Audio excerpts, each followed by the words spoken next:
Welcome to another episode of the Reboot Chronicles, a no-holds-barred forum with global leaders, authors, entrepreneurs, and CEOs about how organizations stay focused on growth and innovation in unprecedented times. I'm your host, Dean Tobias, coming to you live from Revive's North American headquarters in Chicago, and we would like to thank you for joining us from around the globe today.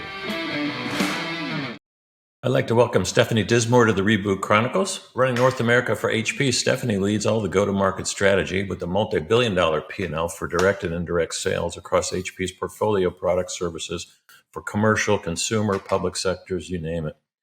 One of Silicon Valley's first tech companies, founded in a garage by Bill Hewlett and David Packard in 1939. Yes, folks, almost 100 years ago.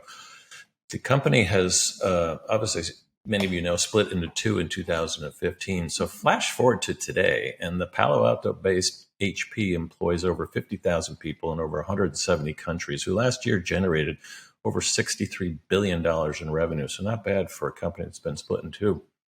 With its recent investment by Warren Buffett, the acquisition of Poly, and their other emerging, what I call somewhat hip brands like Z and Omen and Hyper and Arize, HP continues to reboot itself, stepping up in the market and doubling down on gaming and peripherals and hybrid work solutions and much more, which we're going to talk about. Stephanie, it's so good to see you. Yes, Dean, thanks for having me. It's great to see you as well. Yeah, it's so much to talk about. We love tech on the Reboot Chronicles, and the audience is, both big companies, small leaders, and as well as consumers of your products. But I guess what's going on in the North America region? It seems like a very competitive space, and maybe give us a little update. What's new and exciting in North America these days? Yeah, that's a great question. And, I love the title of your podcast, which is Reboot Chronicles. If you think about the last couple of years, I think, as a globe, everyone's had to reboot in some form or fashion. And no different at HP. Over the 2.5 years that we've been in the pandemic situation and even pre-pandemic, our focus has been and continually is transformation. And how do we continue to transform ourselves to a vibrant company that's relevant in the current market situation? Right. And if you think about it, Dean, you think about how many people you've talked to over the years that come from a company that's been around and still around 100 years later. So I would tell you, if there's anything that HP does well and does the best, it's this constant drive for transformation and innovation. Yeah, and it's such a competitive market. You guys have been through so many things. You and your CEO and team are, probably don't get credit for enough of what's going on. But what an exciting time! We're headed into 2023 here. You've just picked up yet another company, Poly, and a bunch of other brands that some people maybe don't know about. But can maybe, without getting too geeky, as we say, maybe give us a little, the breadth and depth of the product line these days. Yeah, for sure. Well, some of the things that we've been doing, and you mentioned those acquisitions, are largely driven by the change in the market. And again, I'll tie it back into this whole idea of reboot. And if you think of what's happened in the market, everyone that you talk to probably brings up the word hybrid in some form or fashion. Yeah. And, when we look at cars either. Exactly. When we look at hybrid, we look at, challenges, which we translate to opportunities, both internal and how we're managing our company internally. But we also look at how can we deliver products and solutions to people that help with this new hybrid environment. Right. And there's a lot of things we're doing, whether that's things that we're doing internal to HP, which is really focusing on the frustrations that IT decision makers have on how they look at security in a hybrid world. How do they manage devices in lifecycle management end to end? How do people hear and sound on virtual meetings like the one we're doing right now? And how do we make sure that people show up looking the best, sounding the best, et cetera? And so over the last 15 months, we've done a series of acquisitions to build upon our products and solutions to enable those things.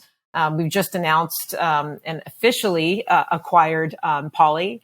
Very excited finally closed about it. That's exciting. Yes, finally closed it. They're going to be a big part of our portfolio. We believe that they will totally complement what we're trying to do. Again, in this new hybrid opportunity, and we sync that up with some of the other acquisitions that we've done as well, like HyperX, focused on the gaming enthusiast. Very cool when we're stuff in talking, that portfolio. yeah, I love it. super cool, and it really aligns, as you mentioned, with our brand Omen and our Omen gaming solutions as well. Then all the way up the stack to an acquisition we did with Teradici. And Teradici is, a great little company. They were based out of Canada. And this whole idea of being able to work from anywhere, right? Whether that you are even doing high-end things that you would do on a workstation, and how do you actually collaborate and work together remote? And Teradici does an incredible job with remote management and PC life cycle. So it's really exciting. Really takes it to the next level. Whereas most people, they're just like doing Zoom and they're not drawing and collaborating. I mean, there's a lot of tools out there that do that, but I bet that's a great way to help your clients figure out how do you actually make it not just work, but make the hybrid mode a more competitive way to run a business. Whereas a lot of them are just in survival mode now. It's like, great, how do you leverage it? By the way, what's going on with HP when you look at 2023? It's like, is it hey everybody, get back to the office and get to work, or are you guys going to just practice what you preach here? Yeah, well, like I said, lots have changed, and so what's going on with HP? Number one, our focus has been thriving, right? So how do we come out of what we've been through? We are just like everyone else. We suffered from a lot of supply shortages due to this incredible spike in demand during the heart of COVID, coming out over the last couple months to, what we're all facing with macroeconomic challenges, with inflation and even a slowdown on consumer spending, especially in the categories that we play on the consumer side. So the question that you ask is a great one. What are we thinking about? What are we focused about? What do we get up excited about? And so there's a couple things. One, we're focused on our people. I'm a big believer that you will either thrive or not based on the people in your organization. So we've put a lot of focus around people and what we need to do to encourage and really bring that heartbeat of HP down to everyone in the organization. We talk about hybrid, we talk about the pandemic, and then we really start to peel that onion back and say, what does that mean to our people? Well, just like everyone else, our people are coming out of COVID with a little bit of meeting exhaustion, balancing, home life and work life in a way that we've never had to do it before. This idea of unprecedented uncertainty that's happening, whether it's in your work life or your personal life. Right. And so we focused on let's focus on our people first. Two, let's provide the right culture where folks can thrive. And what we've learned is the most important thing that our team wants is flexibility. And how do we enable flexibility so we're a company where people want to work and we enable, the environment to bring your best work. So we've done so many things, whether that's implementing, hiatus from the hustle days to eliminate meetings, all the way to yesterday we just announced, which I'm really proud of, this whole idea of flexible vacation. I'll take that. Yeah. Yeah. Right. Right. No more vacation, for exempt employees, no more, documenting your vacation hours and having a cap on vacation. We're basically just saying, hey, we want to build this idea of trust, and accountability to everyone. So take vacation, work with your manager, your direct manager. And if you need to, you can work during vacation. If you're going to take off, solid vacation time and just focus on your personal life, that's great. But we're going to take away all of the handcuffs that tie you to a capped or a set time and just say, take vacation when you need it. And we're really excited about implementing these types of different, I would say breakthrough, like the first, to see how we can enable and help our team and our people. Right. So that's number one, people. The second thing we're focused on is training our people and really having this idea of school of talent, where we're always providing opportunities for growth, whether that's training or skill sets or promotions or rotations for our organization.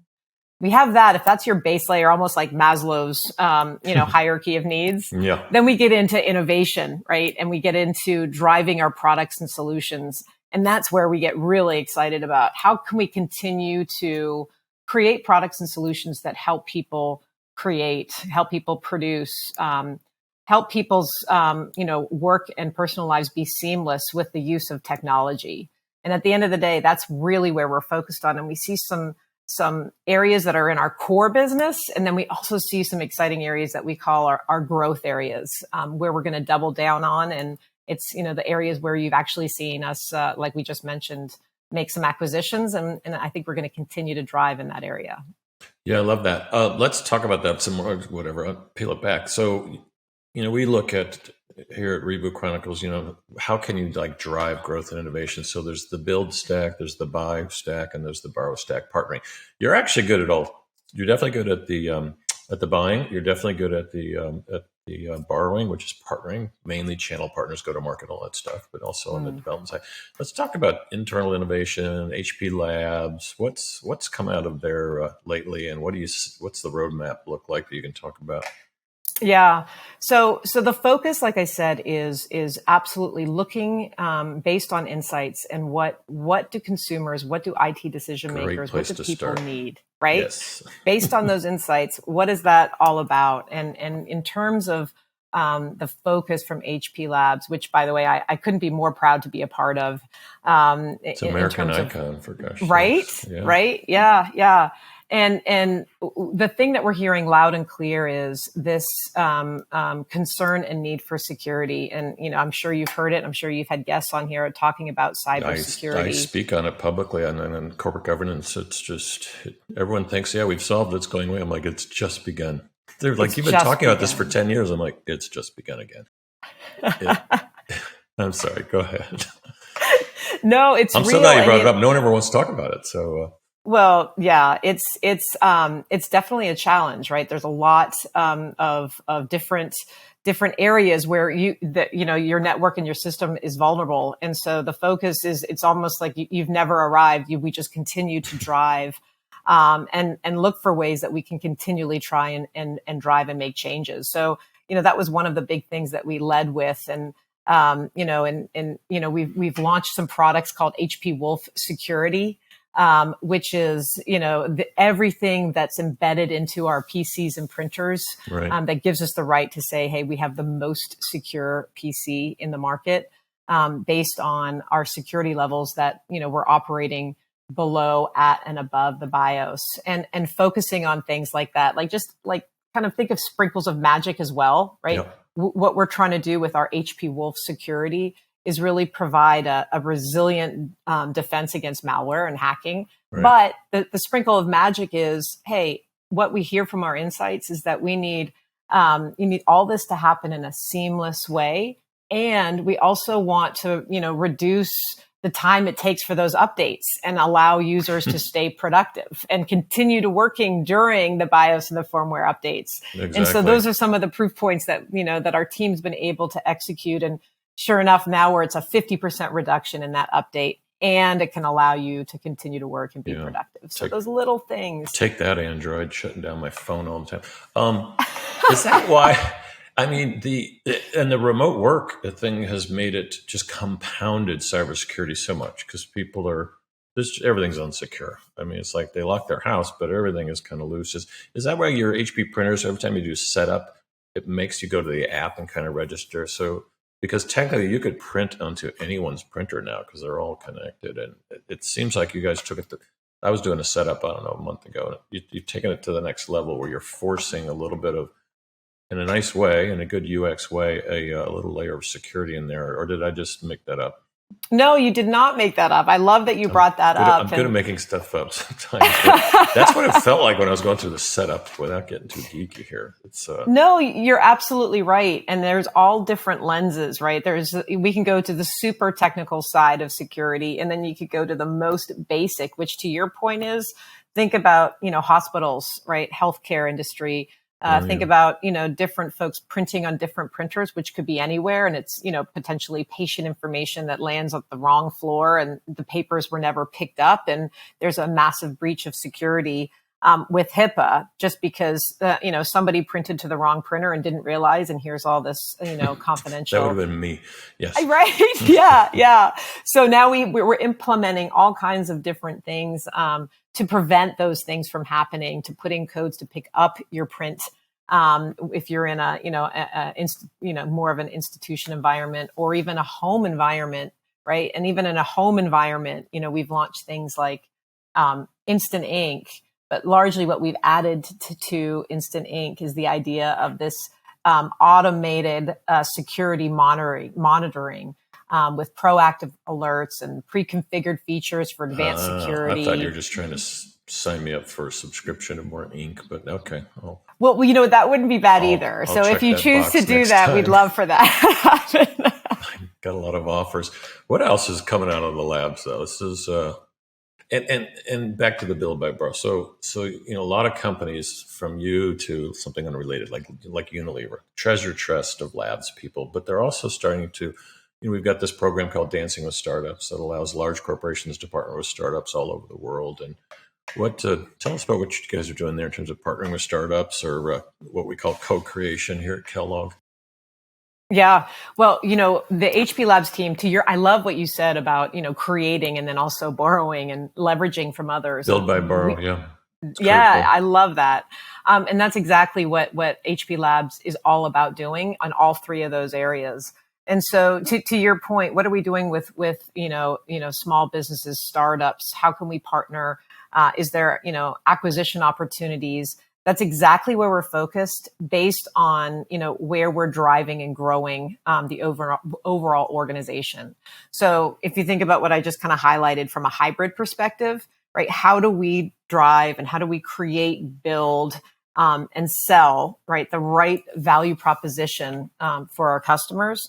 That's, in our world, building and then acquiring. And you look at someone like a Teradici, who's a very small company that we acquired. You look at Poly, a little bit larger company that we acquired. And the team is going to consistently look and search for the best of the best to find opportunities that benefit and complement what we're doing internal to HP based on where we're trying to go in terms of a value proposition.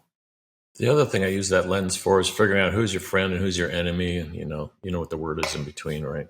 The overused word frenemy. But frenemy, yeah. How do you determine that? You have a massive network of partners. I don't know how many, hundreds, just probably in every region. Thousands, yeah. Thousands. How do you determine, hey, Zoom's a partner, but you guys aren't? How do you? It used to be easy for me to tell the audience here who your competitors are. Now I'm not so sure. I love that. I would say that we have had the co-opetition phenomena in our world for a long time. And I think it's just expanded and probably got a little bit even more complicated. Yeah. So we know how to maneuver and operate. A great example of co-opetition. My impression is, sorry to interrupt, is that you guys actually are more cooperative than others. Maybe too much. I don't know. I'm going to say we're right where we need to be, and you tell me. Tell me what you think. But it was a compliment. Thank you. I'll take it. But just let's take our great partner, Microsoft. Microsoft is an incredible partner, one of our most strategic alliance partners there is. And they also are a competitor, right? In the hardware space, sure. In the hardware space, right? And so we can go back, decades. Big chunk of their revenue, actually, but it's kind of a rounding error if you look at the overall. If you look at cloud, it's exactly bigger opportunity. But anyway, that's your enterprise separate company. Exactly, right? But that's just an example of this idea of co-opetition. You think about our channel partners, right? To your point, we have thousands of channel partners, and HP is a channel first company. Mm-hmm. And how I would describe that is that our channel partners, whether that's a commercial channel partner or public sector, right? Or even a retail channel partner, whether that's Amazon, Best Buy, et cetera. Right. They are not just a partner, but they are an extension of HP. And this is what really separates us from some of our hardware competitors, is that we really believe that our partner community is absolutely critical. In fact, still roughly, 80% of our business is still driven through the channel. And so back to your question, like, how do you decide if that was my next question. 15% is direct? Wow. Yep. Wow. Okay. All in globally. And so what we do with our channel partners is we obviously work very, very closely with them, but we also try to understand where their focus is and what their value proposition is to their customer, our customer, and then it's a co-opetition in some cases as we drive and grow our workforce solutions, right? If we have lifecycle management, or if we have, configuration and factory configuration, well, maybe a distribution partner of ours also offers configuration. They also offer, tagging or asset tagging or staging, et cetera. We work with them and say, that's your business and your opportunity. How do we complement that, right? How do we add our services to complement what you're doing? And so it's never a very simple or easy, but that's the methodology that we take. And it's the way you're successful in doing that with a network of thousands of partners is to have, true trust and intimacy with your channel. And that's for us have been the kind of the DNA and the lifeblood of HP over the last decade, and it will continue to be that. Yes, and you as a leader, you've got consumer and B2B. So when you look at the consumer opportunity, a lot of people, they don't think HP right away, but they do when you're talking about all the other brands that you've picked up, like ZHP and Omen and Hyper and Arize and others. So how do you think about growing your consumer brand or brands, I guess it is, but portfolio? How's that look over the next? Is that a big push area? 'Cause it seems Absolutely. like a massive opportunity for me. Yeah, absolutely. And you saw the results from COVID with the shift with everyone going home and working from home and the pandemic. Just look at Logitech and Zoom alone is just exactly right. And the growth. question then becomes, who is the buyer? Is it a B2B buyer, or is it a home buyer for their office use? That's what I always tell people. It's like the B2B buyer is a consumer. Hello. Exactly.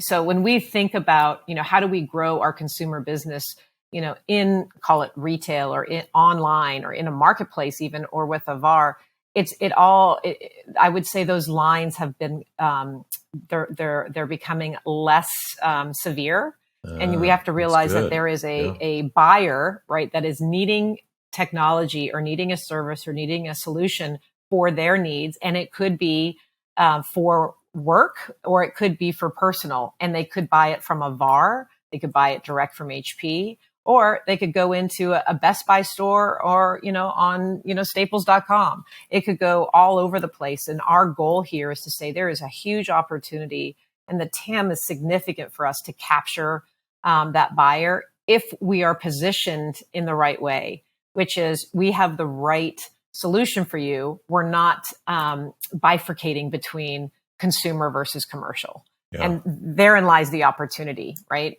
Again, think about now, how do you shop? How do you socialize? How do you work? How do you learn?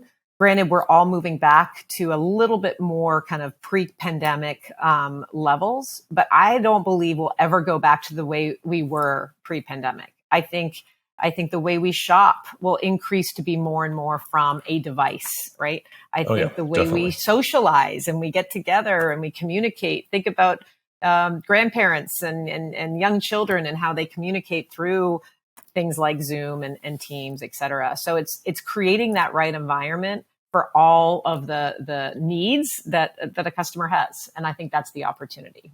I think you're right. We're not going back, not that we should. And for some, the last few years for some companies has been a blessing, for others a curse. By the way, an alert for you people in Singapore, she used a buzzword there, TAM, total addressable market. She's talking about billions of dollars. And it's just, it is fascinating the way you're kind of, co-marketing, business and consumer, because, some VARs, value-added resellers, they actually are doing the value added. They're making money on the install and the integration or the home sounds, whatever it is, and others are just schlepping hardware, as we say. It's like, how do you balance the, like when you look at the next wave, let's say, looking out to 2025, that 85-15 split. Is that a good thing? You want more and more of this to go through channels that are targeting communities of interest, so to speak, or do you want HP to be more of a direct to consumer brand, or is that too much of a question? No, it's a great question, and I would answer it in a different way. I would say our goal is to make sure that HP's products and solutions are the experience that you have with HP is the best it can be wherever you want to purchase it. Whatever your quote shopping journey or buying journey is, we want to be there. Whether if you choose to buy it direct, great. We want to have a great experience for you to buy it direct. If you choose to buy it through a VAR or an NSP, great. We want to have the best experience for you to purchase and get not only just the purchase, but get the support, get the insight, get the advice, get this, the customer service that you're expecting, and even over deliver against that. If you want to pop into a retail store, we want to make sure that experience is, better than your expectation there, and Right. then even online. And so a big focus for me in North America is really making sure that we are managing our channel and our direct business in a way that we show up consistent across all platforms. And I think that's the focus.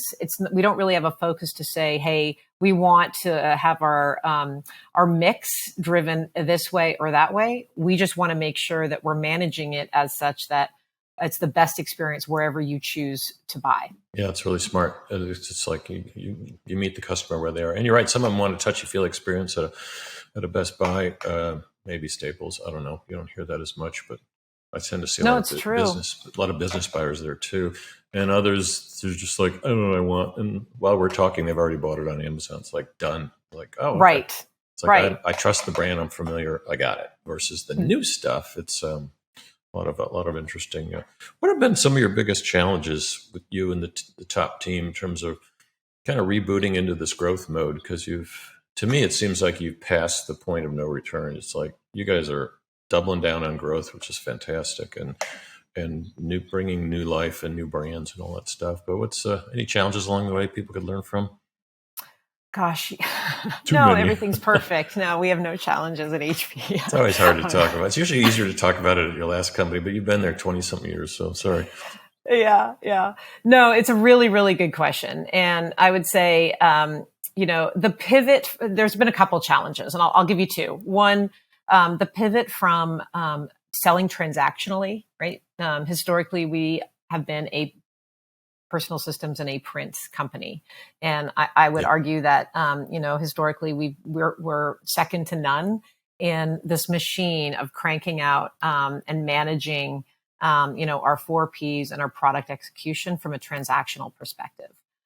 Where we're going is somewhere very different, which is we want to focus on outcome-based solutions.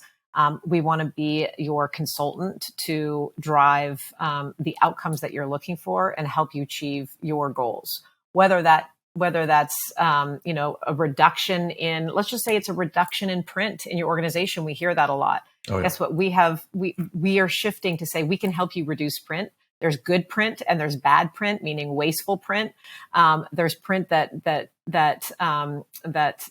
overall is hurtful to your employees and what you're trying to accomplish. But then there's print that is critical. So how do we evaluate your environment and then come back and optimize that for you? Those kind of outcome-based selling motions is where we're headed. And, we started this process about 5 years ago and well on our way now. And it's really exciting to see the growth and the opportunity in this outcome-based, more of a consultative type approach. But that meant we need to change everything, right? You need to change, your comp plan. We need to change the models internally. We need to change our the way we track and how we accrue, and from a financial perspective, there's a lot of different things in there that is very work in progress. Yeah. Including sustainability, which I know you're a big proponent of and leader on as well. Absolutely. I was going to say that would be the second challenge that I was going to highlight. Oh, great. It's a challenge, actually, but I would also go back to that theme of more of an opportunity. HP is one of the first companies that published our carbon footprint report, and sustainability has been in our DNA for a long time. In fact, I think we published we called it our sustainability impact report over 20 years ago. And so the focus and the drive from where we started to where we are now has been significant.